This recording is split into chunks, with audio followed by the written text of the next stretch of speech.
Tom looked great, man, or Tommy, as everybody who played with him refers to him. Brady looked amazing. He's still slinging it around, and the Bucs looked complete. I really liked what I saw from them immensely. Tom Batten, now year 23. I think the thing that he likes the least is happening, his personal life being discussed quite a bit. Do you think this is his last year? I just get the sense this is his last year. He'd like to see if he can try it one more time and do it one more time, and then that's a wrap. Willie, what do you think? I think Rich, if he wins it, it could be. He will walk off into the sunset complete and feel like he did what he came back to do. He did sign a 2-year deal, correct? So if it doesn't happen, that year is still lingering out there. I think he gave himself a little bit of cushion, but he did look great.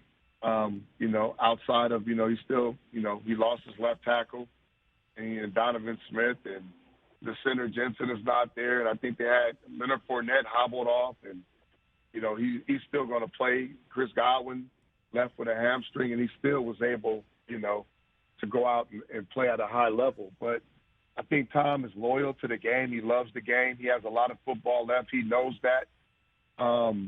And it's just hard to walk off when you have so much left. He led the league last year in yards and touchdowns. I mean, it's hard to walk away. It's amazing. I mean, he looks 25. He looks remarkable, but it just seems that his next life is knocking on the door louder than it's ever knocked, and that he can't ignore the knock on the door because he loves the game so much, will miss his teammates so much, and still has so much left to give. That's the general sense you're feeling right now with him. Yeah, but when you sign up, when people come together, you got to understand who those people are. And this is who Tom is. And I think in his personal life, his family, everybody around him really understands and knows that. They have for years that part of his personal life and his life was going to be sacrificed because of the game that he loves so much, because to be that elite, to be that great and that consistent and that dedicated to play on a high level for so long, you have to pour so much into it. And every part of your life is sacrificed. Now, when he started off, he didn't have kids, and, there's a lot of things that didn't exist. But now, as you grow and your kids are getting older and, you want to spend more time with your family and doing things, and there's other things that play into it. And those opportunities outside of family will be there. The television stuff, it's not going anywhere. They'll wait for Tom Brady. But it's the things that you're referring to, his personal life, that, at some point you got to say, am I still playing at a high level? How much am I willing to sacrifice? How much do I love this game? What are my chances? And you got to look at it like this as well. What are my chances at winning another Super Bowl with the team that I'm going to be with? And when I weigh all this, is it really worth it? So there's a lot of things to factor in, but at the end of the day, those around Tom, they know who he is and what he has been for years, and you have to accept that part of him. And, it's hard, but it's a sacrifice, man, in a lot of different parts. Willie McGinest, you're a perfect guy to ask this to as well before I let you go. We had Tom House on the program in studio just a couple of days ago, and he's part of the TB12 team, his throwing coach, along with I've got to throw Alex Guerrero out there as well as trainer, who has been part of the team to help the longevity occur, but also put in front of Brady all of the concepts that Brady would have to adhere to 24/7, 365 in order to play as long as he's played now. Tom House told a story about coming off of the practice field in New England with Brady after a throwing session and Belichick calling them into his office. I want to play it for you and get your 2 cents since you're my resident Belichick whisperer. Go for it. Roll it, please. By the time I got around to Tom Brady, walking by Belichick's office one time when we had been out on the field throwing the football, Belichick called us in and said, okay, tell me why I shouldn't trade Tom Brady. And at this time, I think Brady was 37, 36. And I just said, well, Bill, the research shows that if Tom does what he's supposed to do, all those four things I just mentioned, which he does to the T, there's no reason he shouldn't play until he's 45. And here we are. Here we are, right. What do you think of that?